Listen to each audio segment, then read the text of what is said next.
So what is it that makes a horror story truly scary? I mean, it's way more than just a few jump scares, right? Today, we're going to pull back the curtain on a seriously chilling short story. We're going to dissect it, piece by piece, to see how the author so masterfully builds that suspense, plants all these little clues, and then just hits you with a final, terrifying twist. Okay, so the story kicks off with this line. And wow, it just grabs you immediately, doesn't it? It's the perfect hook because it completely blurs that line between what's real and what's not. You can't help but lean in and think, okay, what could possibly be so unbelievable but also true? It gives the whole thing this personal, almost confessional vibe from the very first sentence. All right, so let's get into section 1. Every great horror story has to start somewhere, right? It needs a setup. This is what we call the exposition. It's where the author lays all the groundwork, introduces us to our main character, and shows us their seemingly normal world, right before it all goes horribly wrong. So meet our protagonist, Eli Turner. This poor guy is exhausted, he's driving cross-country, and he's totally isolated. His GPS is frozen, a super thick fog has rolled in, he is vulnerable. I mean, this is such a classic horror setup, isn't it? The author is systematically stripping away all of his connections to the outside world, basically forcing him to stumble into this one mysterious town on the map, Coldwater. And as Eli pulls into town, the first thing he sees is this old sign, population 472. Now, you might think, okay, so what? It's just a number. But you gotta know, in a story like this, no detail is an accident. So I want you to file that number away. Remember it. The author is planting a little seed here, a baseline that's going to become, well, very important later on. Okay, so the stage is set. Now we're moving into the part of the story where things start to get weird. This is the rising action. It's where the author starts dropping these little hints, these seeds of doubt and unease that make both Eli and us feel like something is just deeply, deeply wrong with this place. At first glance, Coldwater looks like a postcard. Perfect white fences, glowing street lamps. It's almost too perfect. But the people, oh man, the people are not right. There's this super creepy, repetitive thing going on. Everyone has the same bright blue eyes. Everyone gives the exact same polite little wave. And worst of all, they all have the same exact smile. And that smile, it never, ever changes. It's a masterful way to create dread, hiding something sinister right under that perfect surface. And that feeling, that deep sense of unease you get, it actually has a name. It's called the uncanny valley. It's an incredibly powerful tool in horror. It's that feeling you get when you see something that looks almost human, but something is just a little bit off, and your brain just starts screaming, warning, something is wrong here. That is exactly what the author is doing with the people of Coldwater to get under our skin. So Eli's in the town diner, and he tells the waitress, Martha, that he's just passing through on his way to Knoxville. And her response is just absolutely chilling.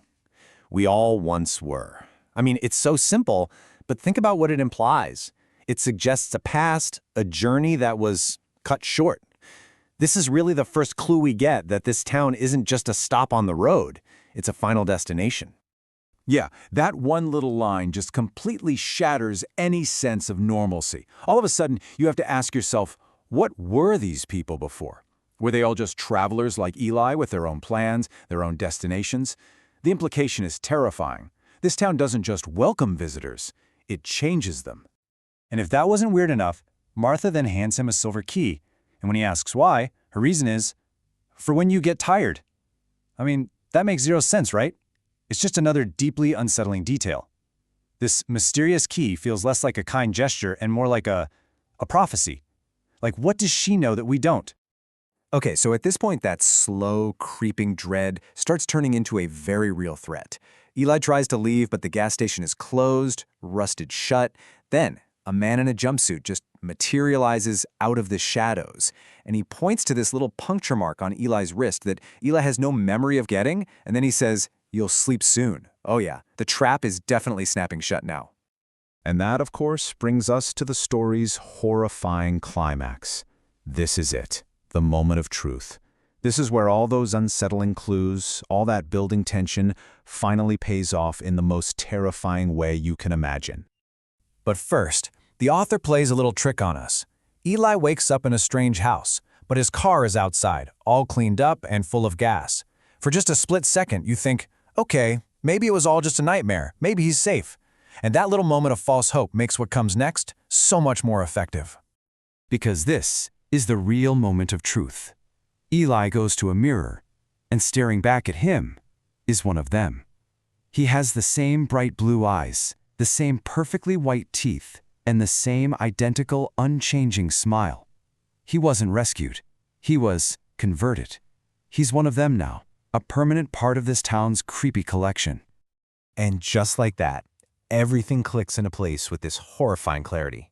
Those identical eyes, the fixed smiles, even that silver key Martha gave him, it wasn't just a random key. It was the key to the house he was always meant to end up in. Every single strange detail was just another breadcrumb leading him right into this trap. But believe it or not, the horror doesn't stop with Eli's transformation. The story's final act is where we learn the true, chilling nature of this town, and it delivers one last, devastating message. Hey, remember that population sign from the beginning? The one that said 472? Well, here's the payoff. The number has ticked up by 1. It's such a simple but absolutely devastating way to show us what happened. Eli Turner is gone. Now he's just number 473. And just to really hammer the point home, the story ends right where it started. We see a new, unsuspecting traveler wander into that same diner, and Martha asks them that same question. You passing through? This reveals the most terrifying truth of all. What happened to Eli wasn't a one-time thing. It's a cycle, a never-ending, predatory cycle. And this last line, man, it just says it all. It hits you like a punch to the gut. That friendly, welcoming vibe of Coldwater, it's all a lie, hiding a monstrous truth. This is a place that doesn't just welcome you, it consumes you, one traveler at a time. And so, we're left with this final, haunting thought. The story might be over, but the horror isn't. The cycle is just going to keep going. The question is no longer if it will happen again, but simply, who's next? It's such a terrifying idea to leave an audience with, and a perfect example of how you craft a horror story that people won't forget.